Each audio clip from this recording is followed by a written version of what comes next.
ഓം ശ്രീ സായിരാം. ഭഗവാന്റെ പാതാരവിന്ദങ്ങളിൽ സാഷ്ടാംഗം നമസ്കരിച്ചുകൊണ്ട് എല്ലാവർക്കും അന്തഃശൗര്യയജ്ഞത്തിന്റെ 375 ഭാഗത്തേക്ക് സ്നേഹപൂർവ്വം സ്വാഗതം. ഇന്ന് നമുക്ക് വേണ്ടി ഹോസ്റ്റ് ചെയ്യുന്നത് ശ്രീ ശിവപ്രസാദാണ്. നമുക്ക് വേണ്ടി വായിക്കുന്നതും അനുഭവം പങ്കുവെക്കുന്നതും ശ്രീമതി ദീപ മലപ്പുറത്ത് നിന്നാണ്.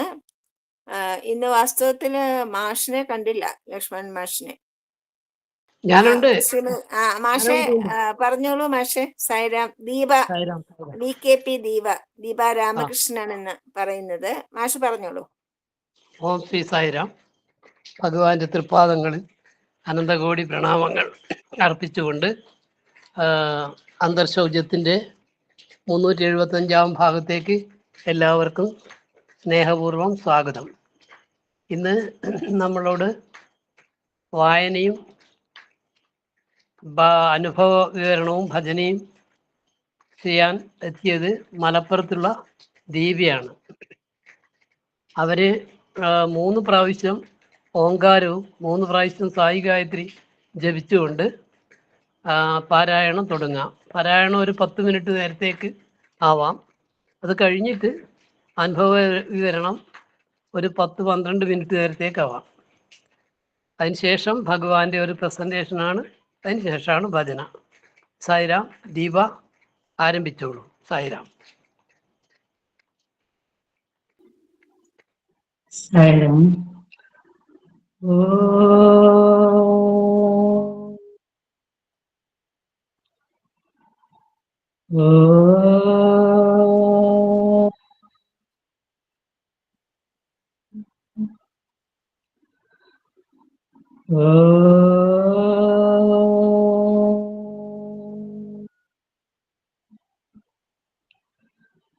ഓം സായേശ്വരായ വിദ്മഹേ സത്യദേവായ ധീമഹി തന്നഃ സർവഃ പ്രചോദയാത്. ഓം സായേശ്വരായ വിദ്മഹേ സത്യദേവായ ധീമഹി തന്നഃ സർവഃ പ്രചോദയാത്. ഓം സായേശ്വരായ വിദ്മഹേ സത്യദേവായ ധീമഹി തന്നഃ സർവഃ പ്രചോദയാത്. ഓം ശാന്തി ശാന്തി ശാന്തി. സായിരാം. എല്ലാവർക്കും സായിരാം. സർവേശ്വര തൃപാദങ്ങളിൽ കോടി കോടി പ്രണാമങ്ങൾ. ഇവിടെ ഇരിക്കുന്ന ഓരോരുത്തരുടെയും പാദങ്ങളിൽ മനസ്സാ പ്രണമിക്കുന്നു. സായിരാം.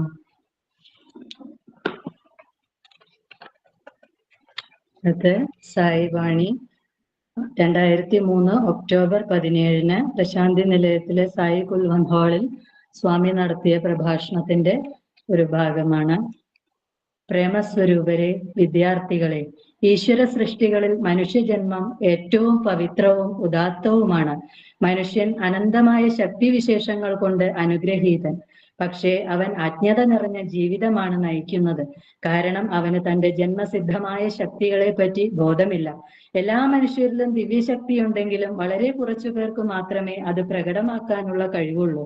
മറ്റുള്ളവരിൽ ഈ ശക്തി കിടക്കുകയാണ്.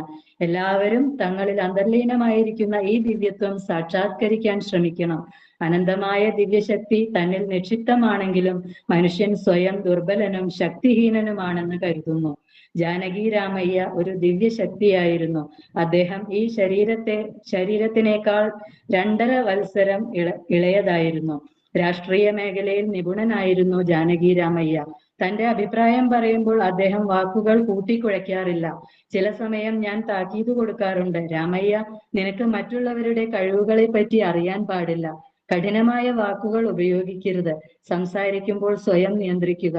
ഒരുപക്ഷെ അദ്ദേഹം സന്ദർഭത്തിനനുസരിച്ച് പരുക്കൻ വാക്കുകൾ ഉപയോഗിച്ചിരിക്കാം.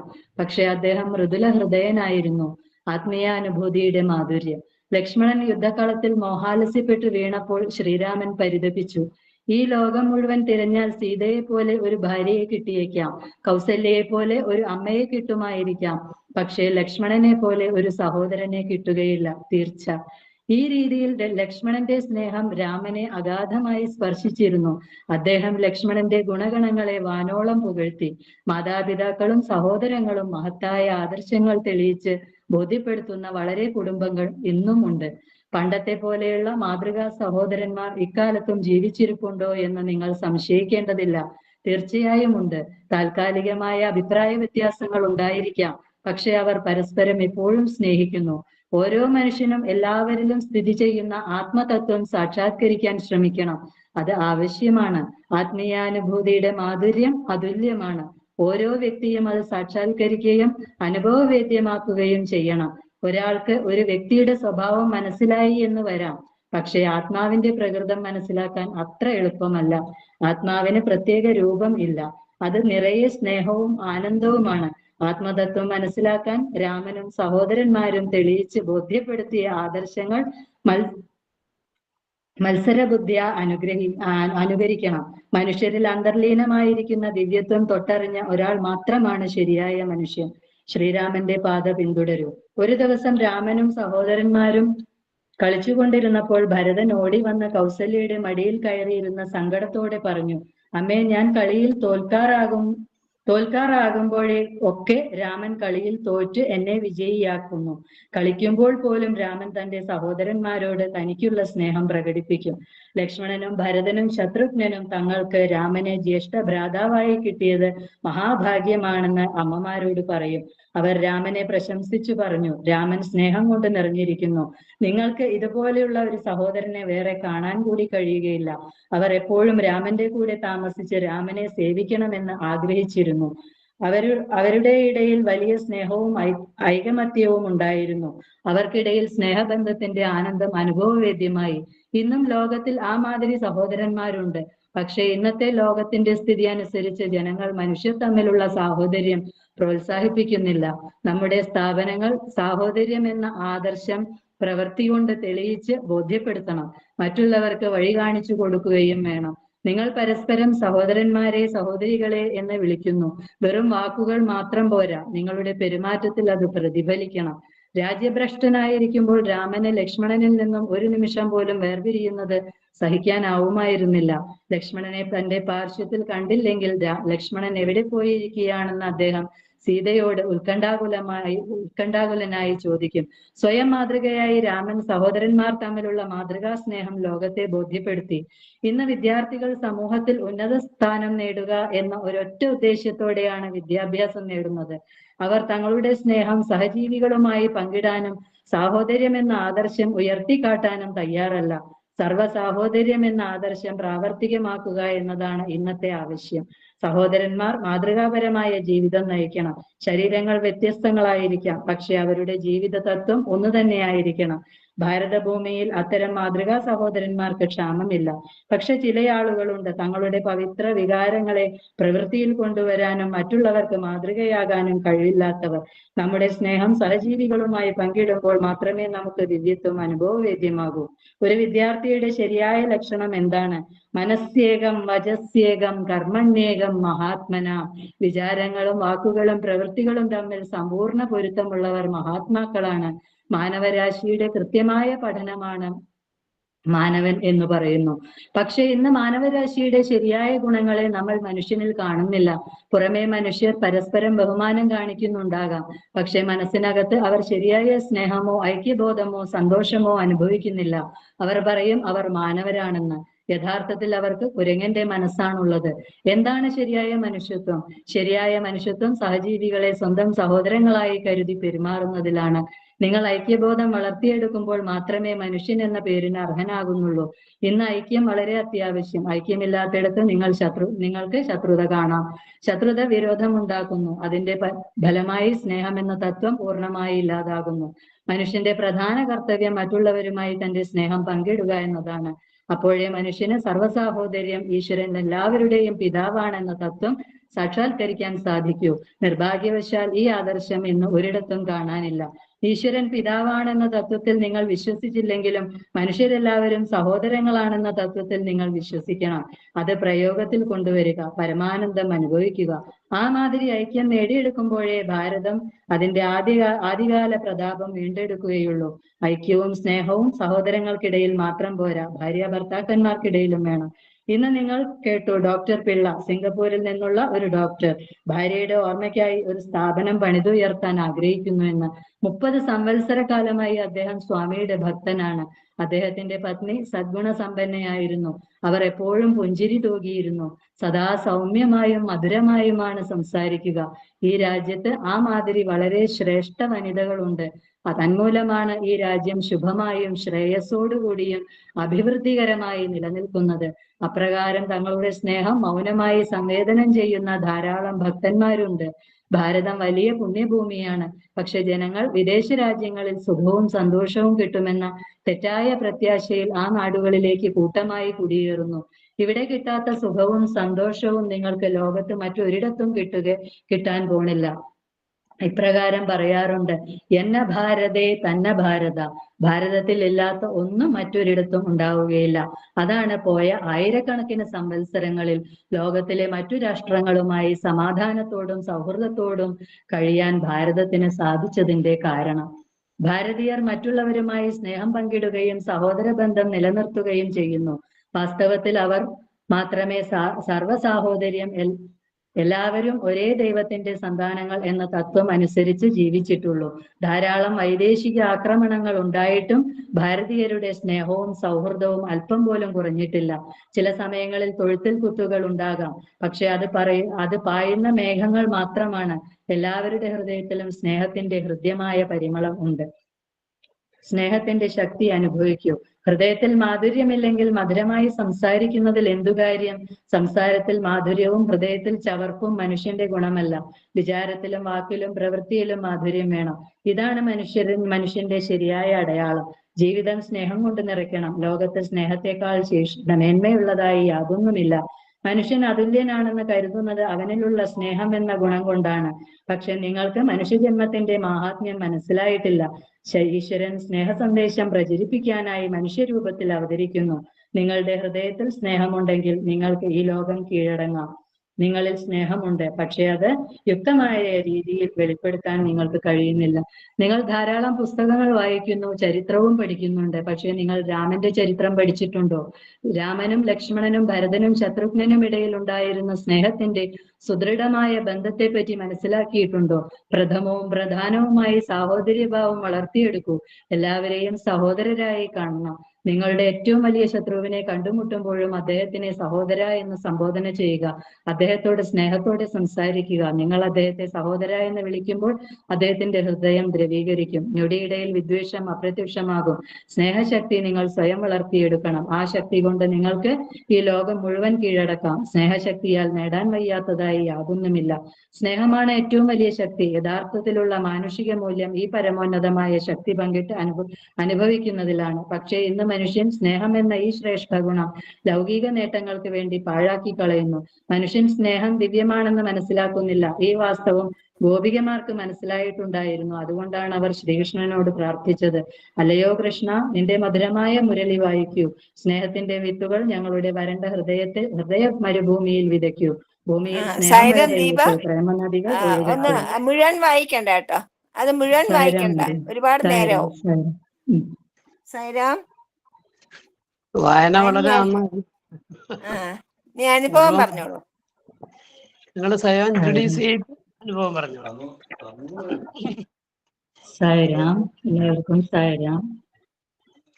എന്റെ പേര് ദീപ, ഹസ്ബൻഡ് രാമകൃഷ്ണൻ, മലപ്പുറം ജില്ലയിലെ വളാഞ്ചേരിയിൽ നിന്ന് വരുന്നു. ഒരു മകളാണ് ഞങ്ങൾക്ക്, സായി പാർവതി.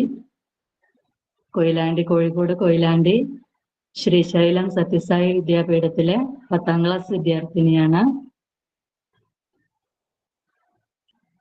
എൻ്റെ അനുഭവങ്ങൾ എന്ന് പറഞ്ഞാല് വലിയതായിട്ടുള്ള അനുഭവങ്ങളൊന്നുമില്ല. പിന്നെ സ്വാമി ജീവിതത്തിലേക്ക് വന്നത് എന്ന രീതിയിൽ പറയുകയാണെങ്കിൽ അത് എന്ന് എന്നുള്ളത് പറയാൻ കഴിയില്ല. കാരണം എന്നും സ്വാമി കൂടെ ഉണ്ടായിരുന്നു. ഇപ്പൊ പിന്നിലോട്ട് തിരിഞ്ഞു നോക്കുമ്പോ ഓർമ്മ വെച്ച കാലം മുതലേ സ്വാമി കൂടെ ഉണ്ടായിരുന്നു എന്നുള്ളത് ഇന്നാണത് തിരിച്ചറിയാൻ കഴിയുന്നത്. ഒരു UP ക്ലാസ്സുകളിലൊക്കെ പഠിക്കുന്ന സമയത്ത് ഒരു 9, 10, 11 വയസ്സ് ആയിരിക്കുന്ന സമയത്ത് എൻ്റെ കുടുംബം എന്ന് പറഞ്ഞാല് കൃഷ്ണഭക്തരാണ്, ഗുരുവായൂരപ്പ ഭക്തരാണ്. അപ്പോ ഭഗവാൻ സത്യസായി ബാബ എന്ന് പറഞ്ഞാല് ഒരു അവതാരം എന്ന നിലയ്ക്ക് ഭഗവാനെ കാണാൻ കഴിഞ്ഞിട്ടില്ല.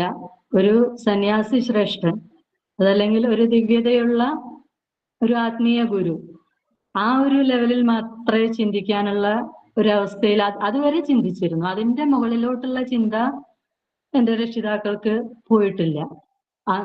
ഭഗവാൻ കൃഷ്ണനായിരുന്നു എല്ലാം, ഊണിലും ഉറക്കത്തിലും കൃഷ്ണനായിരുന്നു.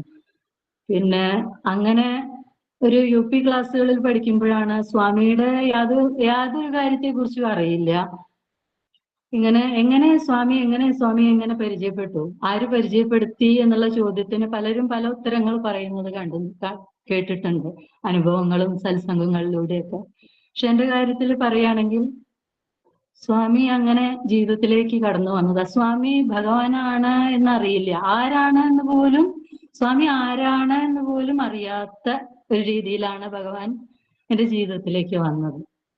ചെറിയ കുട്ടിയായിരിക്കുമ്പോൾ ഒരു 10 വയസ്സിന് ശേഷം UP ക്ലാസ്സുകളിൽ പഠിക്കുമ്പോഴാണ് ഇങ്ങനെ സ്വപ്നത്തില് ഒരാള് അന്ന് അങ്ങനെ അറിയുള്ളൂ, ഒരാള് ഇങ്ങനെ ഇടയ്ക്ക് സ്വപ്നത്തിൽ വരും. ഇങ്ങനെ എന്താ പറയാ, ഓറഞ്ച് ഗൗൺ, മുടി, അങ്ങനെ ആ ഒരു രൂപത്തിൽ സ്വാമി. ഇന്ന് നമുക്ക് സ്വാമിയാന്നറിയാം, അന്നതറിയില്ല. ഇങ്ങനെ ചില ദിവസങ്ങളിൽ ഭഗവാൻ ഇങ്ങനെ അടുത്തു വരും, അടുത്തിരിക്കും, നമ്മൾ പറയുന്നത് സംസാരിക്കുന്നത് കേൾക്കും, ഇങ്ങനെ ചിരിച്ചുകൊണ്ടിരിക്കും, ഒന്നും മിണ്ടില്ല, ഇങ്ങനെ ചിരിച്ചുകൊണ്ടിരിക്കും. അത് തുടർച്ചയായിട്ട് ഇങ്ങനെ സംഭവിച്ചു. പിന്നെ അത് സ്വാമി പിന്നെ ഓരോ ദിവസം ഇങ്ങനെ മനസ്സിൽ ഇന്ന് സ്വാമി വരുമോ, സ്വാമി എന്നൊന്നും അറിയില്ല, ഇന്ന് വരുമോ എന്നുള്ള ഒരു ചിന്തയോട് കൂടിയാണ് രാത്രി കിടക്കുക. അങ്ങനെ പല ദിവസങ്ങളിലും അങ്ങനെ വന്ന് ഒരു ദിവസം വീട്ടില് സനാതന സാരഥി ഒരു ദിവസം പോസ്റ്റ്മാൻ കൊണ്ടുവന്നു. എങ്ങനെ വന്നു, എങ്ങനെ ആരോ സബ്സ്ക്രൈബ് ചെയ്തത്, ആരോ അങ്ങനെ അഡ്രസ്സ് കൊടുത്ത് അങ്ങനെ എത്തിയതാണ്.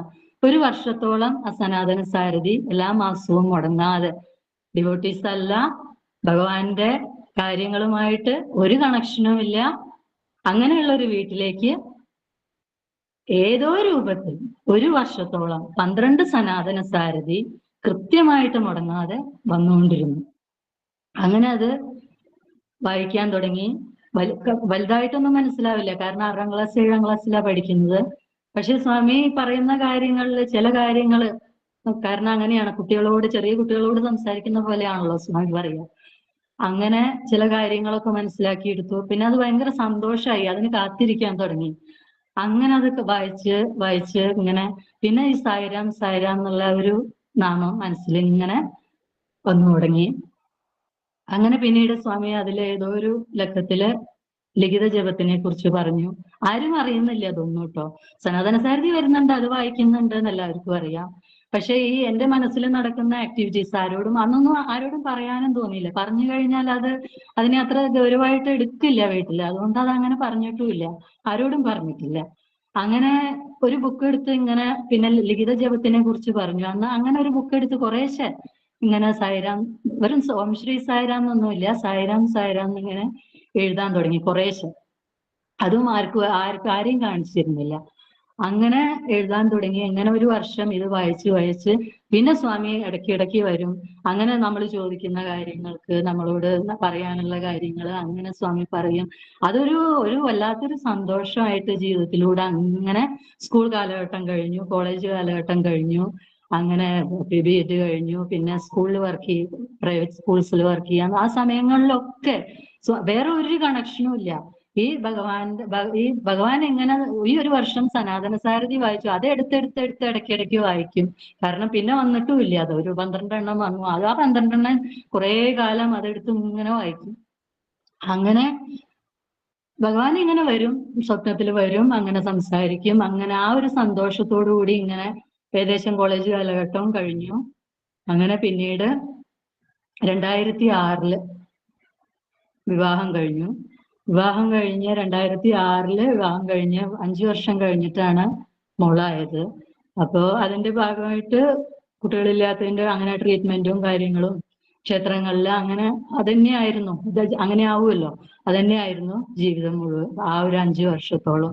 അങ്ങനെ 2006 വിവാഹം കഴിഞ്ഞു. 2007 ഞങ്ങളുടെ വീടിന്റെ അടുത്ത് വീട്ടിലെ 2 പേര്, പ്രായം ചെന്ന 2 പേര് പുട്ടപർത്തിയിൽ പോയി എന്ന് പറഞ്ഞു. അപ്പൊ ഇതെന്റെ മനസ്സിൽ സ്വാമി ആരോടും ഇവിടെ വന്നിട്ട് കല്യാണം കഴിഞ്ഞ് വന്നിട്ട് അത് പറയാൻ കഴിയില്ലല്ലോ.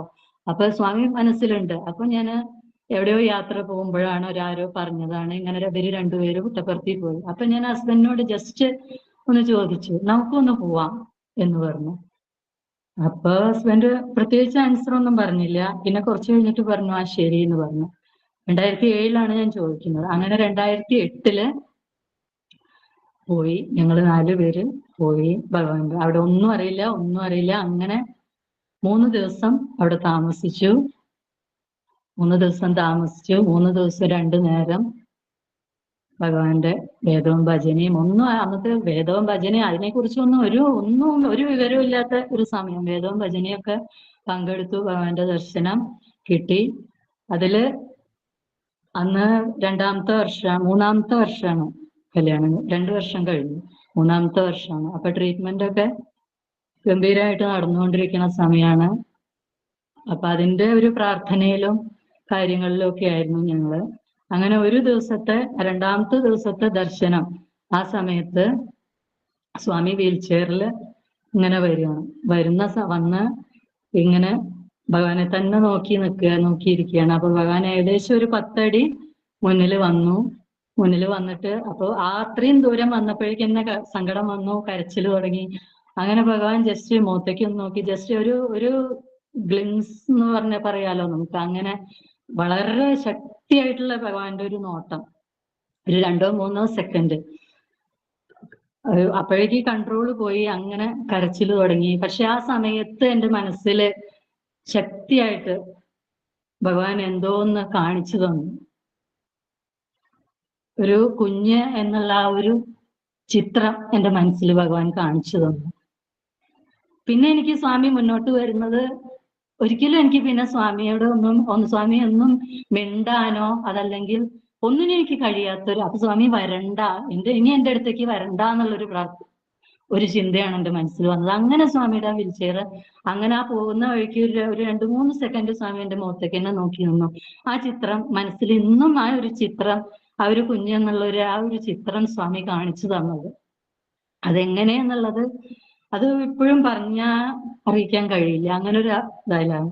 അങ്ങനെ 2008 ആ സമയത്തേക്ക് ഒരു 2 ഡോക്ടേഴ്സിനെ കണ്ടു ഞങ്ങള്. അങ്ങനെ പിന്നെ വീട്ടിലെ ഓരോ കാര്യങ്ങളും തടസ്സങ്ങളുമായിട്ട് ആ 2 ട്രീറ്റ്മെന്റും ഞങ്ങളുടെ നിർത്തി വെക്കേണ്ടി വന്നു. അങ്ങനെ 3-ാമത്തെ ചികിത്സ സ്റ്റാർട്ട് ചെയ്യുന്ന സമയത്താണ് പിന്നെ ഒരു ഡോക്ടറെ പിന്നെ എൻ്റെ അനിയത്തിയുടെ ഹസ്ബൻഡാണ് സജസ്റ്റ് ചെയ്തത്. അങ്ങനെ അവിടെ പോയ സമയത്താണ് അദ്ദേഹം ഒരു വലിയ ഭഗവാന്റെ ഡിവോട്ടിയാണ്. സ്വാമിയുടെ വർഷങ്ങളായിട്ട് സ്വാമിയെ മാത്രം ഭജിച്ചു കഴിയുന്ന ഡോക്ടർ. അദ്ദേഹത്തിന്റെ അടുത്താണ് പിന്നീടുള്ള ട്രീറ്റ്മെന്റ് എല്ലാം ഉണ്ടായത്. അദ്ദേഹം അന്നൊന്നും അറിയില്ല, സായിഗായത്രിയോ കാര്യങ്ങളോ ഒന്നും അറിയില്ല.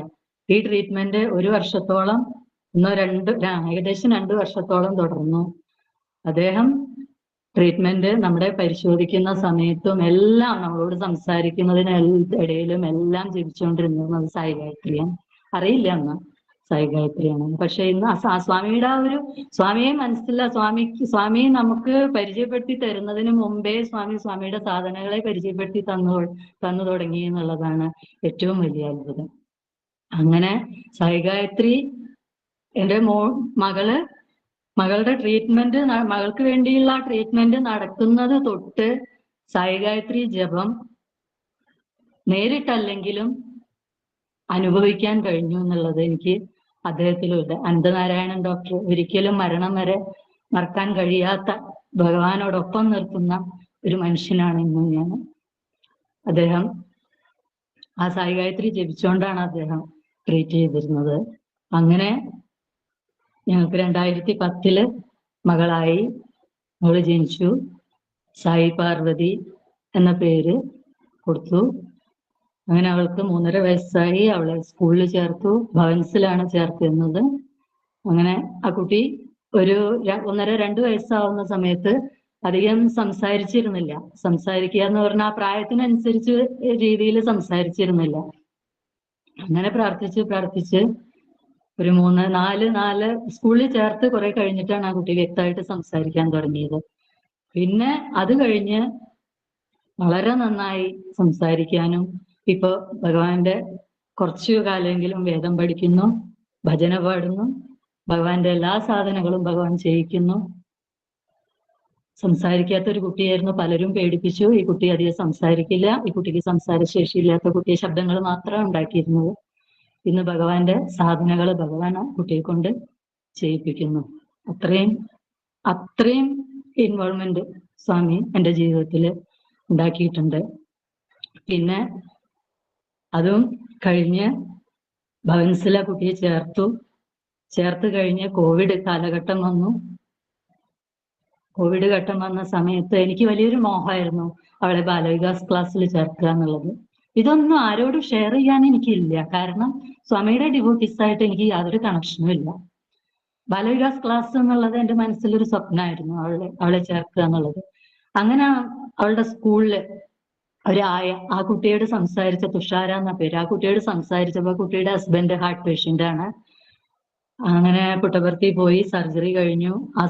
പുട്ടപർത്തി പോയി സർജറിയുടെ പേരിൽ അതിൽ രക്ഷപ്പെട്ടതിന്റെ ഭാഗമായിട്ട് സ്വാമിയുടെ ഡിവോട്ടീസ് ആയി.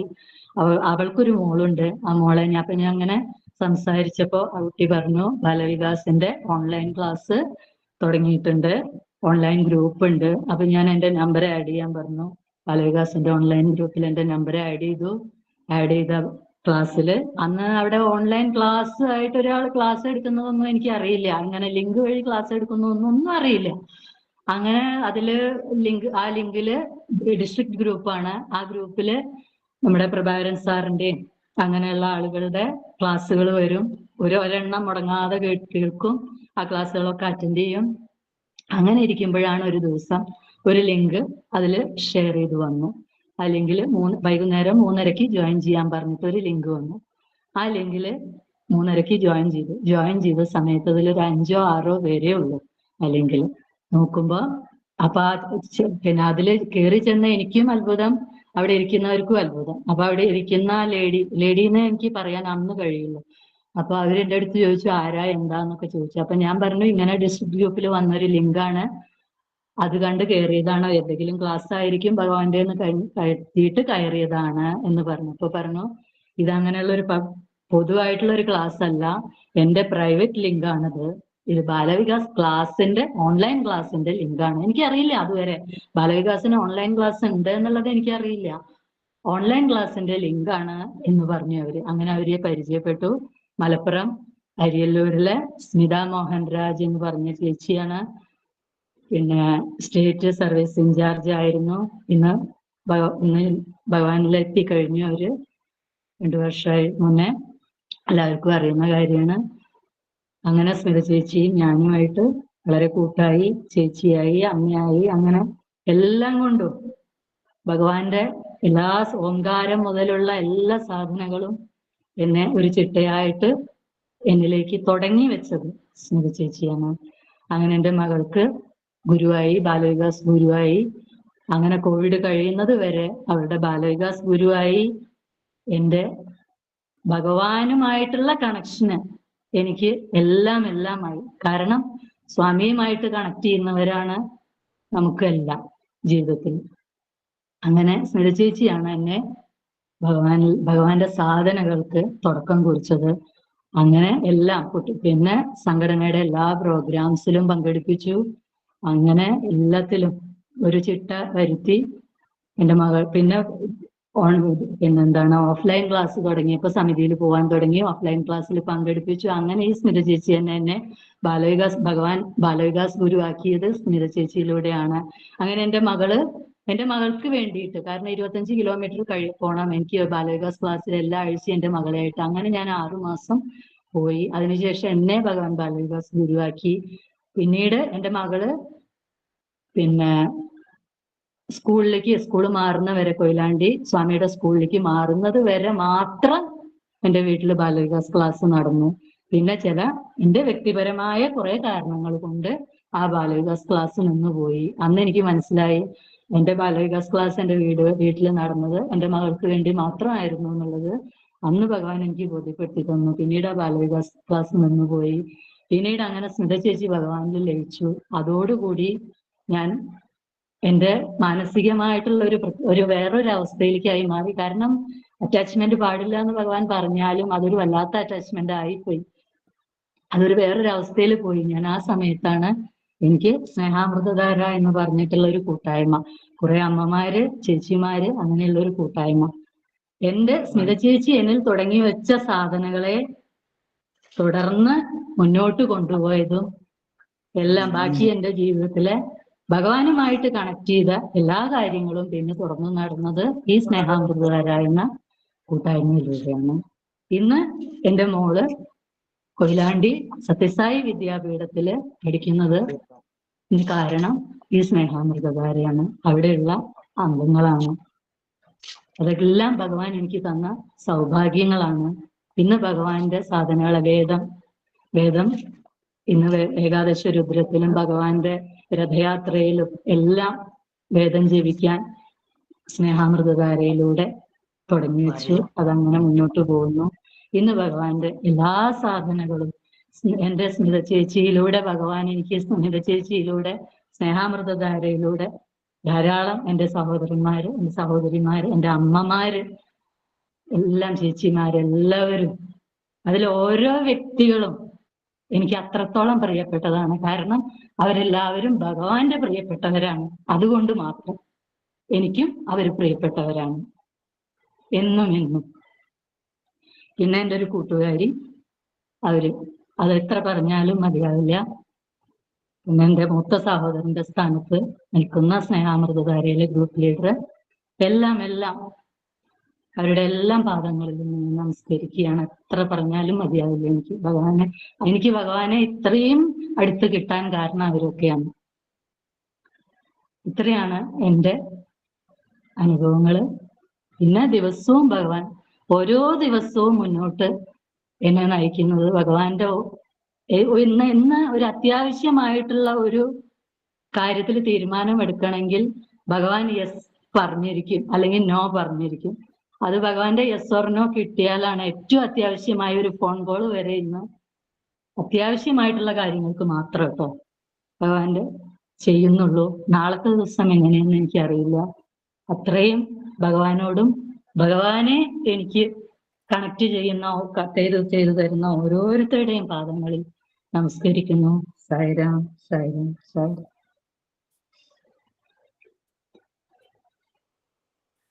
ദീപ, വളരെ നന്നായി. Thank you so much. Sai Ram. Sai Ram എൻ്റെ. ఈనాడు మానవతా గుణములను అభివృద్ధి పరచుకోకుండా మానవుడు కుట్టి దీని అంతరాత్మ ఏమిటి? Without cultivating human values, we call ourselves humans. మానవతా గుణములను మనం పెంచుకోవాలి. We have to develop the human value. అది ఏ సత్యము, that's truth. అది ఏ ధర్మము, righteousness. అది ఏ ప్రేమ, that's love. అది ఏ ఆనందము, that's bliss. అది ఏ అన్ని విధాల సుఖము. And it confers bliss in every way. కాబట్టి మానవుడైన వాడు నీవు సత్యాన్ని ఎందుకు వదులుతున్నావు? So being a man, why should నీ ప్రాణములు, నీ 5 ప్రాణములు నీ దగ్గర ఉంటున్నాయి. You have got the 5 life principles. సత్యము, ధర్మము, శాంతి, ప్రేమ, అహింస. The 5 human values are the life principles. సత్యము, ధర్మము, శాంతి, ప్రేమ, అహింస. Satya, dharma, shanti, prema, ahimsa.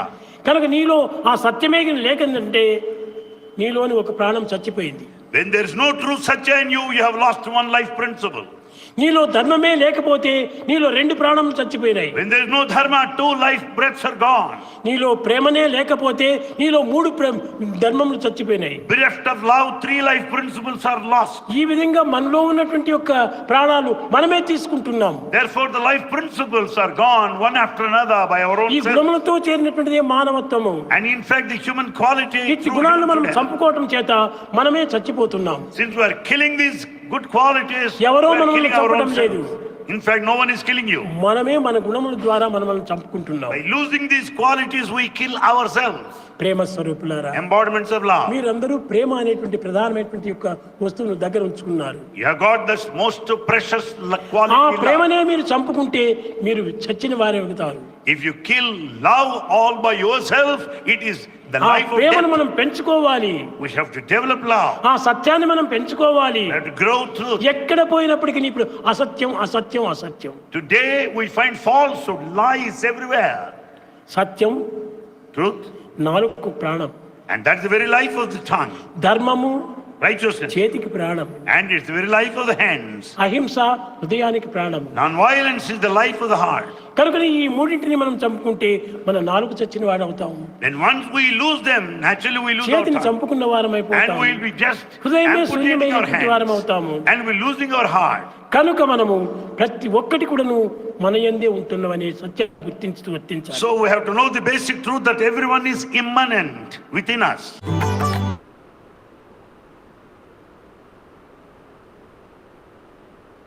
Deepa ഒരു ഭജന പാടിക്കോളൂ.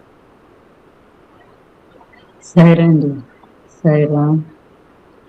നീലകണ്ഠ മഹാദേവ ഗൗരി വന്ദന, നീലകണ്ഠ മഹാദേവ ഗൗരി വന്ദന, ചന്ദ്രചൂഡദയാനാഥ നന്ദിവാഹന, ചന്ദ്രചൂഡദയാനാഥ നന്ദിവാഹന, നീലകണ്ഠ മഹാദേവ ഗൗരി വന്ദന, സാംബ ശിവ ശൂലധാരി നാഗഭൂഷണ, സാംബ ശിവ ശൂലധാരി നാഗഭൂഷണ, ബാലനേത്ര ഉമാകാന്ത പരമപാവന, ബാലനേത്ര ഉമാകാന്ത പരമപാവന, നീലകണ്ഠ മഹാദേവ ഗൗരി വന്ദന, ചന്ദ്രചൂഡദയാനാഥ നന്ദിവാഹന, നീലകണ്ഠ മഹാദേവ ഗൗരി വന്ദന, സാംബ ശിവ ശൂലധാരി നാഗഭൂഷണ, സാംബ ശിവ ശൂലധാരി നാഗഭൂഷണ, ബാലനേത്ര ഉമാകാന്ത പരമപാവന, ബാലനേത്ര ഉമാകാന്ത പരമപാവന, നീലകണ്ഠ മഹാദേവ ഗൗരി വന്ദന. സായിരാം, വീഡിയോ ഓഫ് ചെയ്തോളെ. സായി ഉപമ. ഈശ്വരോന്മുഖമായ യാത്രയിൽ ഇടയ്ക്കിടെ വിഷമങ്ങൾ ഉണ്ടാകാതെയും ഓരോരോ സത്രങ്ങളിലും താമസിക്കാതെയും ജനന മരണ ചക്രത്തിൽ പെടാതെയും ഇരിക്കണമെങ്കിൽ വേഗതയുള്ളതും സൂക്ഷ്മവുമായ നാമസ്മരണ എന്ന സാധന അനുഷ്ഠിക്കുക. ഈ മൈക്കിന് ദൂരെയിരിക്കുന്ന ആളുകളിലേക്ക് എൻ്റെ ശബ്ദം എത്തിക്കുവാൻ കഴിയും. പക്ഷേ അങ്ങനെ എൻ്റെ ശബ്ദം ശ്രവിക്കണമെന്നുണ്ടെങ്കിൽ ഞാനും അവിടെ ഇരിക്കുന്നവരും തമ്മിൽ ശരിയായ ബന്ധം ഉണ്ടായിരിക്കണം. മൈക്ക് വിദ്യുത് ശക്തിയുമായി ശരിയായി ബന്ധപ്പെടുത്തിയിരിക്കുന്നത് പോലെ നിങ്ങളും ഞാനുമായി ഒരു ബന്ധം സ്ഥാപിക്കുവാൻ ആ ഊർജം നിങ്ങളിലേക്ക് പകർന്ന് നിങ്ങൾക്ക് നന്മയുണ്ടാക്കുന്നതിനും നിങ്ങൾക്ക് പ്രകാശം ലഭിക്കുന്നതിനും കാരണം ആകണം. വിദ്യുത് ശക്തി ചെറിയ കമ്പികളിലൂടെ പ്രവഹിച്ച് ബൾബിൽ എത്തുമ്പോഴാണ് ബൾബിൻ്റെ ശക്തി കൂടുന്നത്. അതിനനുസരിച്ച് പ്രകാശവും കൂടിക്കൊണ്ടിരിക്കും. എന്തെന്നാൽ എപ്രകാരം നിങ്ങൾ എന്നെ പ്രയോജനപ്പെടുത്തുന്നുവോ അപ്രകാരം ചെയ്യേണ്ടത് നിങ്ങളുടെ ഉത്തരവാദിത്വമാണ്. മഴ ഭൂമിയിൽ എല്ലായിടത്തും ഒരുപോലെയാണ് പതിക്കുന്നത്. ഭൂമിയിലെ മണ്ണിൻ്റെ ഗുണത്തിനനുസരിച്ചാണ് ആ മഴവെള്ളം നല്ല വിളവ് നൽകുന്നത്. അതുപോലെ എൻ്റെ അനുഗ്രഹം എല്ലായിടത്തും പ്രവഹിച്ചു കൊണ്ടിരിക്കുന്നു. അത് വേണ്ട വിധത്തിൽ സ്വീകരിക്കുക എന്നത് നിങ്ങളുടെ കർത്തവ്യമാണ്. ജയ സായിരാം. സമസ്തലോകാ സുഖിനോ ഭവന്തു, സമസ്തലോകാ സുഖിനോ ഭവന്തു. സമസ്തലോകാ സുഖിനോ ഭവന്തു. ഓം ശാന്തി ശാന്തി ശാന്തി. ജയ് ബോലോ ഭഗവാൻ ശ്രീ